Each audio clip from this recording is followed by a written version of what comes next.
How's it going, everybody? Chaos Gaming here, and yes, we are back with some more My Hero Ultra Impact. And in today's video, we are going to be breaking down the latest character that is set to release very soon. But real quick, before we do that, I have to talk a big issue that has happened behind the scenes. If you guys don't know, the phone that I used to use to record majority of my videos was an iPhone 13 Pro. However, now that phone doesn't operate as it's intentionally supposed to. I'll show a video of what I am talking about. So as you guys are currently seeing, what it does is that the Apple logo loads up and then it just turns off, and then the Apple logo turns up again and then it turns off. It's the same thing that always happens. I've tried every possible way of trying to make the phone work. I even contacted Apple support and they basically just said, buddy, you're cooked, you're gonna have to buy a new phone. So I was originally gonna try to buy the 17, but now that this issue has come up, I probably got no choice but to try to see if I could get the 16 as fast as I can. Even the 16E, I'll take it. Like, as long as it's the newest iPhone that's out, I'll absolutely take it. So if you guys don't see content from me for a while, that is the reason why. What I'm recording on right now is the old 11 Pro that I used to use, but I don't want to make the battery on this phone as bad as the 13 Pro was. So if anything, I'm going to try to be a little bit light with the recording as much as I can. But that's what I wanted to explain about before we did start today's video. So thank you for listening if you did stay up to this point. Now let's roll over to the newest character that is set to release very soon, which is going to be none other than Swimsuit Toga. I know a lot of people are going to be very hyped for this character. So real quick, let's take a look at the art. So this is the Unawakened art right here, which I do like. She's looking like she's having the best time of her life. And then this is the Awakened art, which is her playing volleyball. Wait, is that a Twice? Wow, a messed up Twice face on a volleyball. I do like that. Honestly, both the arts look very clean. I'm just going to say both arts look very nice. But now that we took a look at the art, let's take a look at her kit. Starting off with the Plus Ultra Skill Beach Slash. Does 650% damage to a single opponent. Increases cooldown time by 1 for 2 turns. Only available in Arena and Club Festival. Interesting. And a high chance of causing the opponent to bleed for 3 turns. Reduces character's cooldown time by 2. First active skill, which is going to be Knife Carnival. Restores character's HP by 100% relative to the damage dealt for 1 turn when character is bloodthirsty. What? So not only do we have a new type of skill in the game, this is the first time we've ever seen a character restore their HP by 100% relative to the damage dealt. Wow. That sounds good. Deals 300% damage to all opponents and decreases defense by 20% for 3 turns with a medium chance of making the opponent bleed for 3 turns. The cooldown is for 8 turns. You definitely want to make sure, if there is nothing else in her kit that has cooldown reduction, to run her with a character that has cooldown reduction, because that is absolutely insane. What the hell? Second active skill, which is going to be Let Me Stab You. Restores character's HP by 100% relative to the damage dealt for 1 turn. When character is bloodthirsty, does 100% damage to a single opponent with a medium chance of blocking the recovery for 2 turns. Increases the character's cooldown time of a single opponent that is bleeding by 1% for 2 turns, only available in Arena and Club Festival. Then restores the character's HP by 15% if the opponent has HP DK. The cooldown is for 8 turns. That's very interesting. Okay, so she is doing a lot in this second active skill. So what I'd probably say is that if I was using this Toga right now, I probably want the defensive debuff and then get the second active skill going. But I don't see an issue with you trying to activate the second active skill and then activating the first active skill, especially if they're trying to like make sure that they get HP restoration, or if they're trying to make sure that they take the damage dealt skill going, like all that stuff. I can see a case where you want to activate the second active skill and then the first one. But now let's take a look at the active skills and take a look at the auto skill. First one being Blood Consumption.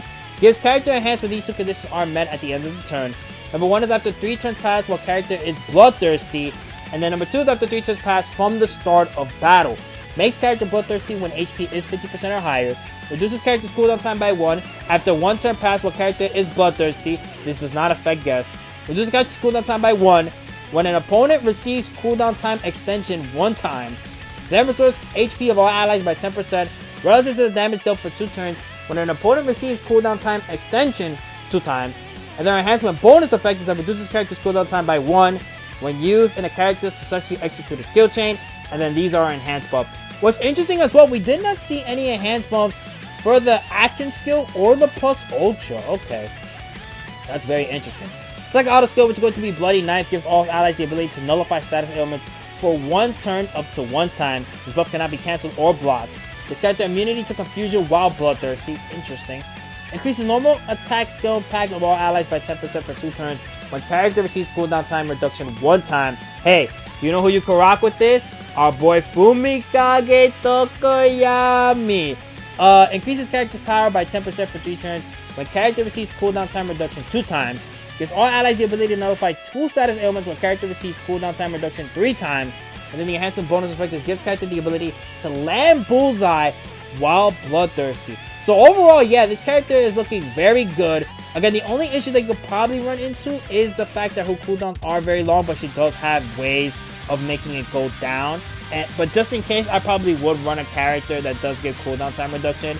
Just in case something doesn't proc, and you got that safe option of like, oh yeah, I got this character to make sure that her cooldown is still going down regardless of that. But now that we took a look at the character, let's take a look at the support memories that is going to be releasing with her.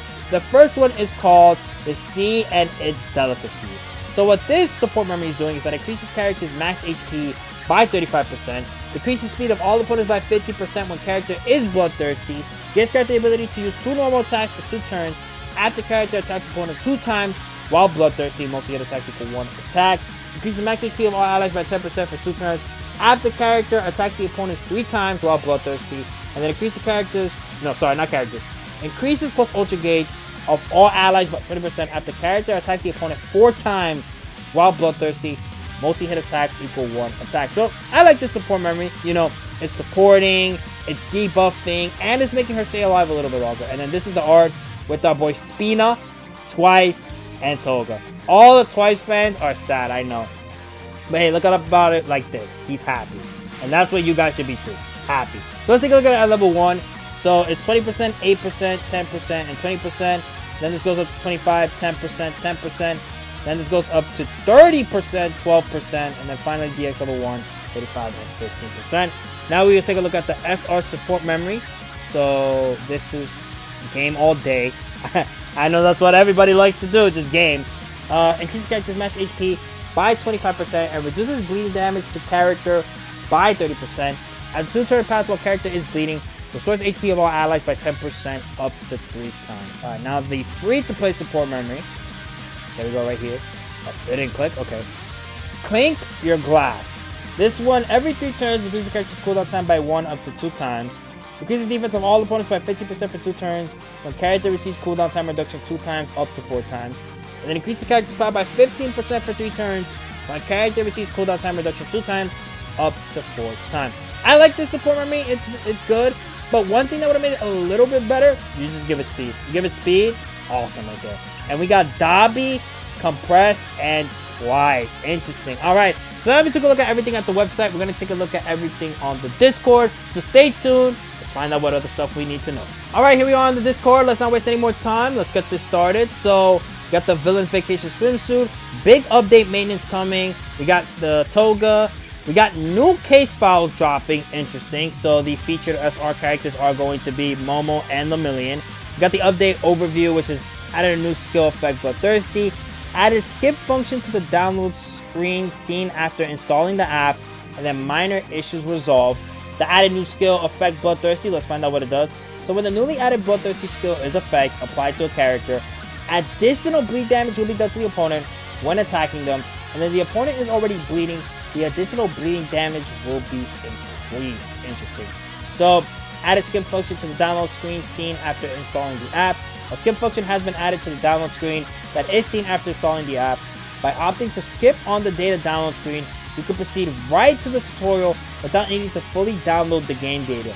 When using this function, data will be downloaded in-game whenever necessary. That is fire right there. I will say this, I don't know about any other gacha games, but Ultra Impact has one of the best re-rolling systems in the game, where you can just summon until you get the characters you want, and then you start the game. So the fact that now they're letting you play the game basically for a little bit while you are on the data download, that's sick. That is absolutely sick to me.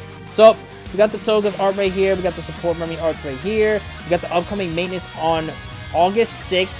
The main details include that changes to unlocking Ultra Arena, adjustments to level up item drops in main quest, new beginner missions added, and minor issues resolved. Now here's the thing, if they are adding new beginner missions, does that mean that previous players that did basically complete those type of missions, are we going to get the reward or are we not going to get the reward? That is a big thing because the other gacha games that play Pokemon Masters, they did something like this and they gave players the rewards. Or if you haven't got the reward, you can still grind up that reward and get it. So they got to do something like that. If they don't, that's kind of iffy. But we got some purchases right here. We got the Toga banner, which is going to be a stubble banner. I'm trying not to do that. If anything, what I'm going to do is probably waste my tickets. Reason being, I haven't been grinding the game like that, as I told you guys earlier what was going on with my situation. So let's see if the tickets are going to come in clutch or not. We got the new case to solve and case files. UA Heroes Battle Case. So they added the filler with the card game into Ultra Impact. That is very interesting. If anything, what I do want to see in Ultra Impact is the baseball filler. That was funny to me. If that could get added to Ultra Impact, that would be amazing. We got the new background, which is going to be the pool. We got Toga's animations. If you want to go check that out, go check out Hydra's Impact. We got the kits that were posted on the website. Her banner, which is going to be coming out on August 1st, ending on August 15th. The Izuku Midoriya UR Recruit ticket, which is going to be releasing on July 25th, ending on October 29th. Interesting. We got the Bakugo one, which is going to be also releasing on the same day. And Shoto, which is also going to be releasing on the same day as well. We got the regular recruit coming out at the same time. The event that is starting on August 1st, ending on the 13th. Update information, the case file. We got new global version, 3.5 year anniversary campaign and special missions. So we are getting, how many hero gems? We're getting 100. Okay. And that starts on July 30th, ends on August 13th. Some sales, 3.5 year anniversary special, new items. We got the next maintenance, which is going to be on August 6th. We could see the next character basically come out on this as well, like who we're going to find out who's going to be. And wait, hold on, before I end off the video, why is there no upcoming drop rate campaigns? What? Unless I'm missing something. Where is that? Update information, case files, go special mission, special gear shop, sale, ultra arena. Wow, there is no update to drop rates. Interesting. So with that, that's where we're ending today's video. Hope you guys enjoyed. Be sure to like and comment if you want to. You don't have to, but it's always greatly appreciated. Also subscribe. And with that, I'll see you next time. Peace.